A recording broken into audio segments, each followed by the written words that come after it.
Oh, Big D back with a Monday night edition of the Big D podcast. Before I bring in one of my favorite NFL draft gurus, please subscribe, like, and share the Spunky Spectrum Sports YouTube page. See all my content.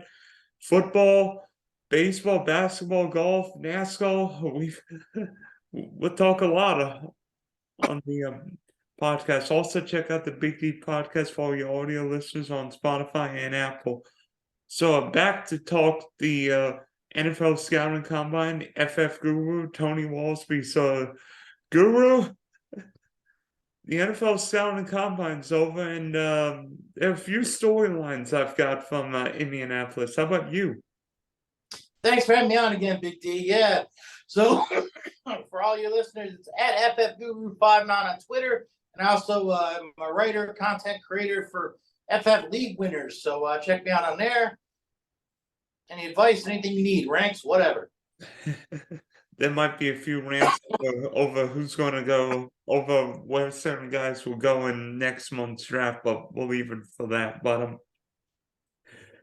with the combine, we can talk about all these positions at quarterback. I think there were a couple of standout performances. Obviously, CJ Stroud looked like the #1 quarterback in the draft with his performance. Yeah, I mean, CJ Stroud looked like we know who CJ Stroud is, right? Ball placement was incredible. Very smooth throws. Looked like easily the best quarterback on the field to me. I mean, do you think Stroud just keeping up the momentum from the Georgia game, or do you take a lot because guys should be able to make air throws where there aren't any defenders? Yeah, but I told you last time I don't really put a lot of stock in the combine. The only time I care about the combine is if you see an extreme deficiency, like we did with Anthony Richardson. Nobody talks about it because we're all excited that he's fast and can jump high and all that. But at the end of the day, I don't know if you saw it, but he couldn't hit an out route. He had 3 chances of hitting an out route, and he missed it every single time. It was a very basic 10-yard throw that any NFL backup could make, and he couldn't make it 3 times. So nobody talks about that because, he's athletic. But, yeah. So that's the kind of stuff I take away from the combine. Everything else is all about game tape and production. That's why with CJ Stroud, I'm looking at the 480-plus pass yards, 4 touchdowns, 0 picks against Georgia. A Georgia defense that, for all intents and purposes, is an NFL defense in college. Yeah, and a college defense on steroids, right? Exactly. With Anthony Richardson, we all were amazed with that 4.40, the 10.9 broad jump, 40.5-inch athleticism, but there's a lot to be desired. But I feel like his ceiling is more than some of these other quarterbacks. Am I crazy? You are, but it's okay because everybody else is too.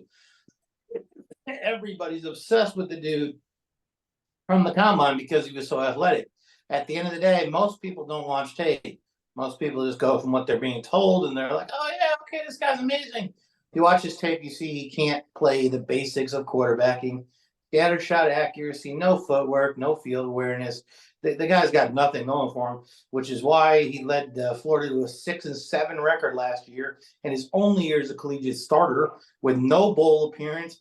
Passed for 2,500 yards with 7 touchdowns, 9 picks. He ran for 607, but he doesn't play or produce like an NFL quarterback. But he's still going to get drafted top 5 probably because these GMs are insane. Well, could part of Anthony Richardson's problem have been that Dan Mullen really didn't play him like he should have in 2021? Because why Mullen didn't play him is beyond me, because Richardson fit his offense. Yeah, my thing is if he was better, he would have gotten on the field earlier, and if he was better, he would have been able to produce while he was on the field, which he could not.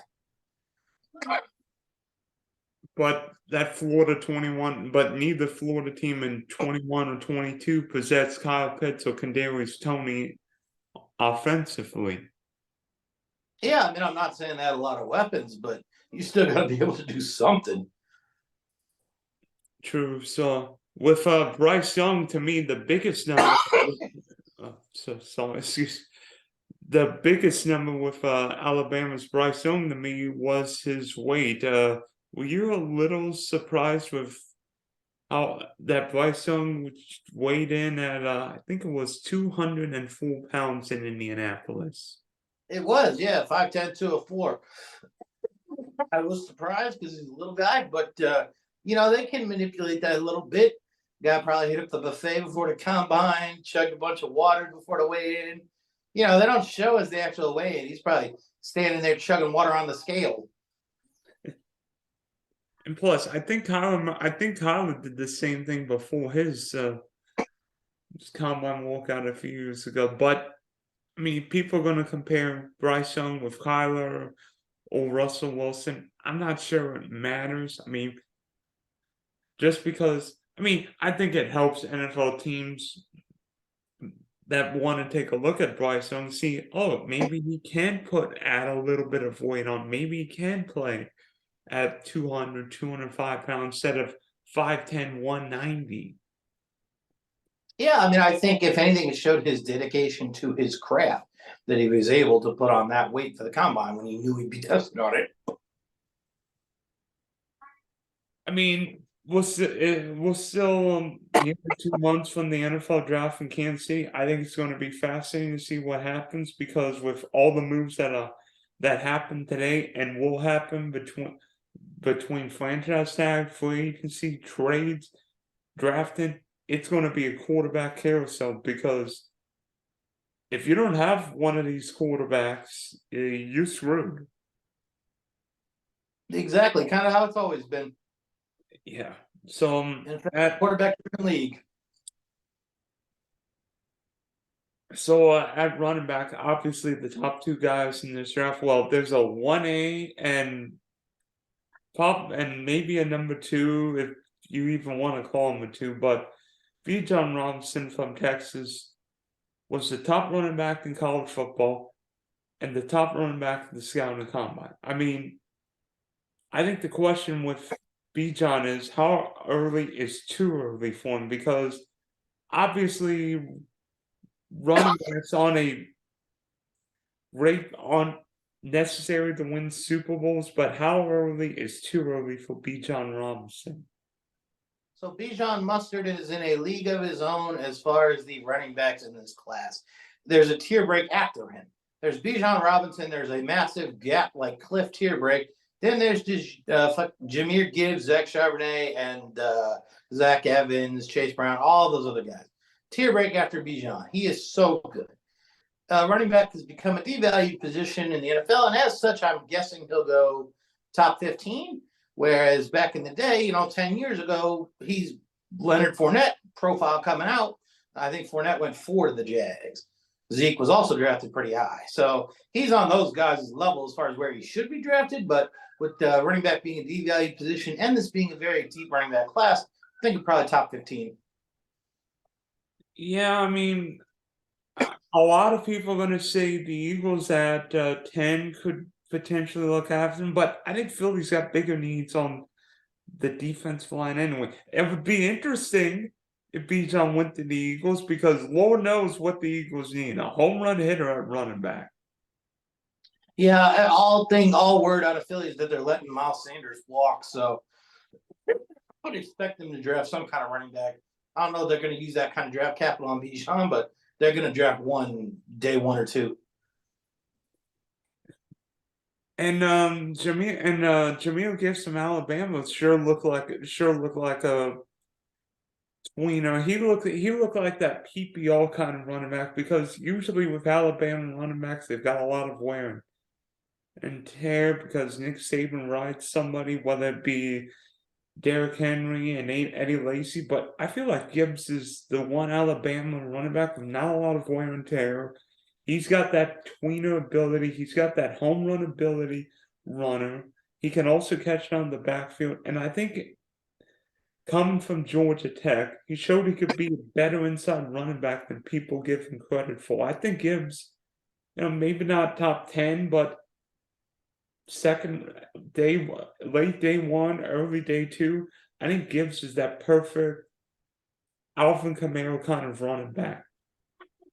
Yeah, Gibbs is a solid running back. Alvin Kamara is a pretty good comparison. He's a good pass catcher. And you're right, he didn't get a lot of carries at Bama, so still nice and fresh. Yeah, I could definitely see early to mid-second round draft capital for him. I think he might. I think Gibbs might be faster than Kamara, but similar to Kamara. I'm trying to think. Who's the kid from Georgia? DeAndre Swift too. Yeah, DeAndre Swift, the heartbreaker. Dude cannot stay healthy. All the time in the world can't stay healthy. It's kind of sad. Yeah, just maybe we know why because of that field in Detroit. I mean, look what happened to Von Miller last year, but that's a story for another day. So wide receiver, to me, I think there was one standout wide receiver, and it was Jaxon Smith-Njigba. And yeah, he didn't run a 40, but Jaxon Smith-Njigba's 20-yard shuttle looked good. His shuttle time looked good. Yeah, he dominated the shuttle in the 3-cone. I think I read somewhere his best time. It's been done that drill in like 7 years. He looked very smooth and amazing running his routes. I mean, you could just tell. If I'm the Houston Texans sitting at 2, I'm getting CJ Stroud at 2, and I'm taking JSN at 12. Reuniting them is kind of like a Joe Burrow, Ja'Marr Chase thing, and just let them have fun. Hey, you know what? Brandon Cook's been one out of Houston. That wouldn't be a bad idea. I mean, Brandon Cooks has been a corpse for a couple of years now, so he's whatever. Hey, I mean, his performance in Week 18 cost Houston the #1 pick. True. Good old Lovie Smith sticking to the Texans on the way out. Gotta love it. Everything's bigger in Texas, including losing the #1 pick. Exactly. Although then Indy could have lost, and then the Colts could have. Well, the Indy could have won and end up with like 7. I don't know what pick it would have been, but there were a couple other wide receivers on the field. What did you think of Jordan Addison and Josh Jones? Two, maybe not fast wide receivers, but two slot or maybe big bodied receivers. Yeah, I mean, Addison's, I think, more of a slot guy, and Downs more of an outside guy. But I thought Addison kind of hurt his stock at the combine a little bit. Didn't really test out time-wise where people thought he would, but it shouldn't matter. You know, the dude won the Biletnikoff last year. He's an amazing wide receiver. I don't think people should be too worried about him. I think he can be a low-end wide receiver in the league. And Downs, I like. Helmet's got a little bit, so I'm afraid of Downs because he's a wide receiver from North Carolina, and every wide receiver to come out of North Carolina, it ends up being terrible. You know, we're talking freaking De'Ami Brown. We're talking Daz Newsome. I mean, these guys are just awful. You probably never heard of them. So that's, you know, but I'm hoping Downs can be good. I like his footwork. I like his route running. He's got solid hands. So it's got all that going for him. Yeah, I mean, I sort of knew what Addison would be. His 40-yard time really didn't help or hurt. I think it just showed that he's a good football player. And, I mean, Downs' 40-yard time, little slower than I thought he could. But, you know, not every wide receiver is going to have a great 40-yard dash time. Even in the, who's the Tennessee wide receiver? Hyatt's 40-yard time was 4.4, where a lot of people thought he would run 4.3, but you know, 4.38, 4.40 isn't all that different. Exactly. I mean, a 4.40 and a 4.41, which is what he ran, are amazing 40 times. People just thought he was going to do better, but it doesn't really matter at the end of the day. What's a tenth of a second? He ran good 40 times. He's a field stretcher. Is what he does. If he goes to the right offense, he'll light it up. If he goes to a team that doesn't have him run the fly route every play, is going to be terrible. I mean, I look at Hyatt and think LA Chargers, because guess what? Mike Williams and Keenan Allen aren't getting open. And you imagine what Justin Herbert can do with that guy? Yeah, Justin Herbert's never really had that field stretching guy. It would be pretty amazing to watch him bomb it to Hyatt. And plus, I mean, who knows if Keenan Allen will be with the Chargers, because they're in salary cap, you know what, like every other team. Yeah. I don't know what Kansas City has for picks, but I would love to see Hyatt in Kansas City. Imagine Pat Mahomes throwing a freaking Jalen Hyatt. Be like Ty Freak resurgence. I mean, you imagine this offense in Kansas City next year. Pacheco running back, second year. Sky Moore, Kadarius Toney, and Hyatt. Good luck for Patrick Surtain stopping that offense. That's what I'm saying. It'd be fun to watch. My beloved Broncos would need about 3 Patrick Surtains to stop that. Maybe get Champ Bailey 2006 out of retirement. Exactly. Find some kind of time machine, fountain of youth. I mean, is Jaxon Smith-Njigba still the top wide out in this draft to you? Or? Easily. As a tier break with Bijan as a tier break wide receiver after Smith-Njigba for me. He can easily be an elite wide receiver in the league. When I say elite, I'm talking top 5, top 10. He's a Jahmyr Chase kind of guy. We just forgot because he was hurt last year. Then there's the tier break. You got Addison and Kayshon Boutte from LSU, who can both be legit low-end wide receiver ones in the league. Then you got Downs, who we talked about, who I think is pretty solid. Then you got Quentin Johnson, who I'm not a fan of just because he's a body catcher. I don't do body catchers. I'll learn my lesson on that. It's kind of sad because Quentin Johnson's a freak athlete, but I don't do body catchers. I will say Boot. Wait, is it Boot or Boot? Boutte, Kayshon Boutte. Boutte. I've got to say with that Louisiana spirit but exactly. Kayshon Boutte from down in the bayou. Yes, but Boutte did not look great in Indianapolis. Look maybe ate one too many beignets. Yeah. He also didn't look great at LSU last year, and I think he was dealing with some injuries. There's character concerns with him too. I don't know if you saw that whole story, but supposedly he wanted to go back to LSU and said he was coming back to LSU for his senior year, and they asked him not to come back because of some controversy with a developmental scout there. Oh gosh. Yeah. People do strange things at LSU, but besides quarterback, running back, and wide receiver, what was your standout player at the combine? Outside of quarterbacks, running backs, and wide receivers? Wow. Let me think. Crap. I'm not going to remember his name. There was that tight end from Georgia that was super athletic. Oh, Washington. Yes. Nobody had heard of him coming in. Now everybody knows his name. That guy. That would be my biggest combine bump up outside of quarterbacks, running backs, and wide receivers. That man killed it. Yeah, Darnell Washington. Thank you. Yep. Yeah, that man destroyed it. He is 6'7". Yeah. So that man is a beast. He's an inch taller than Michael Jordan. He plays like he's Spud Webb. I mean, holy crap, that guy's athletic. I mean, by the way, Darnell Washington could be a first round wide receiver this year. Just think Brock Bowers is going to be a top 10 pick in next year's draft. That's sick. Jordan's got them ends on one offense. I mean, Darnell Washington 6'7" and ran what 4.6, something like that. It was very fast for a man of his height. That is ludicrous speed. Yeah. I mean, how do you run that fast? And by the way, this is one of the deepest tight end drafts I can remember because Kincaid from Utah, Mayo from Notre Dame. I think there's one other guy. There could be 4 first-round tight ends or first-round caliber tight ends. Yeah, he's a little under the radar, but I love that tight end from Iowa as well, just because Laporta. What's that? Laporta, right? Yeah, that's right. Iowa's a tight end factory, so I'm a big fan of that kid. He's kind of a sleeper second, third round pick. Well, he was the only somewhat player I knew on the Iowa team. Otherwise, it was like that. It was like scary watching Iowa's offense. I hear that, but they always have the tight ends. You got George Kittle, T.J. Hawkins, and Noah Fant were on the same team. I mean, they're a tight end university. almost like what a Penn State running backs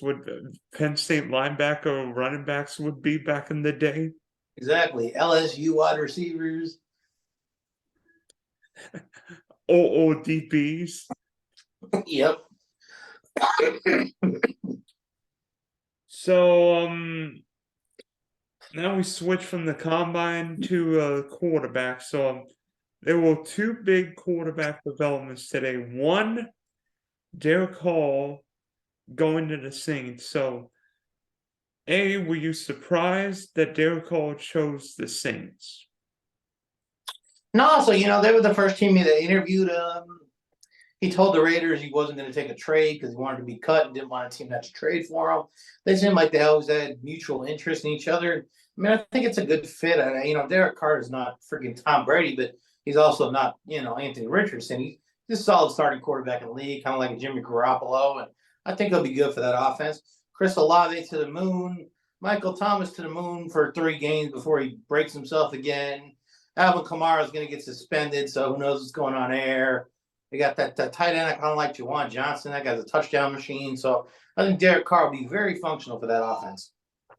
I really like Derek Carr. I think Derek Carr is the top 10 or 12 quarterback. And plus, you look at it, he goes from the AFC West, which is the division is brutal, where you've got Pat Mahomes, Justin Herbert, and Russell Wilson, to the NFC South, where that division is putrid. There's no recognizable quarterback. Plus, if you look at the NFC right now, quarterback-wise, I mean, if Aaron Rodgers retires or ends up somewhere else, I mean, who's the best quarterback in that conference right now? Jalen Hurts? Yeah. Yeah, Hurts. I expect Rodgers to probably sign with the Jets. I mean, we'll talk about it, where Aaron Rodgers will go in a little bit, but what team or teams do you think the call sign affects the most? Because I think the biggest question, I look at the Jets, because do the Jets get Aaron Rodgers? Because if the Jets don't get Aaron Rodgers, I think they're done. I think they're screwed. Because you look at, they didn't get Derek Carr. And Green Bay's going to have a lot more leverage now, because guess what? If the Jets know they need a quarterback, and the Packers know they could give Aaron Rodgers, there's a desperate team, and they could maybe get more for Rodgers than they would 2 or 3 weeks ago. Yeah, I think that's fair. But I see Rodgers going to the Jets. If they miss on him, they can always bring in Jimmy G. I mean, yeah, Jimmy G would know the scheme. I mean, he and Russell obviously won San Francisco together, but Jimmy G's not playing 16 or 17 games now, so the Jets would need a competent quarterback. Plus, Jimmy G would be going from the NFC West to the AFC East, where he'd be playing maybe 2/3 of its games in bad weather. A and B, if you told me Jimmy G played 17 games, I think he could be really good. But the Jets would need a really good backup, because if and when Jimmy G got hurt, who's your plan B? Yeah, so I think they already have a pretty solid backup in Mike White, who showed last year that he can play if needed. I mean, you don't want him to be a starter, but he's a solid backup, I think. But I will say this, I think Jimmy G's going to Las Vegas, because that's basically Patriot West there. So knows the scheme, knows Josh McDaniels. Plus, Vegas got a lot of good weapons. I mean, Renfro, Waller, Devontae Adams. Plus, yeah, I can definitely see Oakland. I can see Oakland being a good fit for Jimmy G as well. Or Vegas. Yeah. I'm sorry, Vegas. Yeah. Seemingly not with last year's draft, because there wasn't a first round quarterback outside Kenny Pickett. But what team do you think now, after the Derek Carr and Geno going to New Orleans and Geno Smith staying in Seattle, is now most apt to making a big move up the draft for a rookie quarterback. So I think Indy or Carolina probably move up with the Bears to grab the guy they want in front of Houston. That's what I think. One of those two teams. I could see both of them moving up because I think the Chicago Bears are not going to be on 1-1. They will settle on Justin Fields. I think they're going to wait, and Chicago will wait one more year and see what happens. I think the question is, will a team move up in front of Chicago? Because the Texans have 2-1s this year, 2-2s, and 2-1s next year because of the Watson deal. The Panthers have a lot of extra ammunition from the Christian McCaffrey trade. So will the Panthers potentially divvy up a 1 this year, a couple 2s, maybe a 1 next year, and go get somebody? Because there's a lot I like about Carolina, and they've got an new owner, very aggressive owner. But I mean, I like the Frank Reich hiring, but Frank Reich needs a young quarterback. And do the Panthers go very aggressive? Or did they decide, you know what? We'll take who's ever left, whether it be Will Levis, Bryce Young, Stroud, or Richardson. We'll take who's left and potentially wait until all spot at, where are they, 8 or 9? Yeah, I can definitely see Carolina or Indy trading up to get their guy. They both got new regimes in there who are going to want to make a splash play and have their guy at quarterback to take the mold. So I could easily see either of those guys doing that. I think Chris Ballard want a young quarterback and not one he's changing year after year, because seemingly the Colts have gone with a different quarterback every year since Andrew Luck retired. Exactly. It's always a crappy vet too. You got freaking Phillip Rivers was there. You got Carson Wentz. You got Matt Ryan. It's like, damn, man. Yeah, if it's 5 years ago, this guy would be incredible. What are you doing? Jacoby Brissett. Yeah. Well, they did have. Well, you imagine Andrew Luck if the Colts had taken care of Andrew Luck his first couple of years, maybe he'd still be playing. Yeah, if he had an offensive line and they'd not gotten him killed, he could definitely still be playing. Well, then what happened when Andrew Luck sorry to remind you of this, but what happened when Andrew Luck and the Colts somehow beat you Broncos in that AFC division round? Exactly. It happened. Andrew Luck is an elite quarterback, no doubt. So obviously this is going to be were you surprised with how few? It seemed like to me that a lot of coaches didn't even bother showing up at Indy. Yeah, I'm not. I didn't know that. I don't track who all shows up there. I kind of track what players meet with what teams because that they're showing an interest in drafting them, kind of thing. But I don't really track what kind of coaches show up. I feel like if the head guy is not there, he's sending his lead scout who's reported back to him. Not a big difference. Some of those teams might not have even gotten first round. Some of those teams like the Rams don't have a first round pick, but they've never had a first round pick, seemingly. Yeah, the Rams mortgaged their whole future to win that Super Bowl, which I don't fault them for it. I would too. Denver pretty much mortgaged last year's and this year's draft for Russell Wilson and Sean Payton, and look where I got him. Nowhere. Oh, we don't know that yet. We haven't seen Sean Payton yet. He could turn it around. Well, Russell Wilson looked awful last year. He did. He looked like unplayable, like he shouldn't even be on the field, but I think Payton will fix it. You hope so. Otherwise, you're going to be stuck with an overrated, aging quarterback. We can get out of his contract in 2024. So if he if he craps the bed again this year, we'll give it him. All right, Guru. Thanks for hopping on again. I appreciate you talking some scouting combine because whether it's the 40-yard dash, 3-cone drill, the shuttle, or all these other drills, people like the scouting combine. They do. It's a fun event. Before we get off here, I just want to mention my super sleeper running back, Cameron Peoples from Appalachian State. He's a name to keep in mind. That dude is a big-bodied running back with some speed. He's a do-it-all kind of guy. I like him a lot.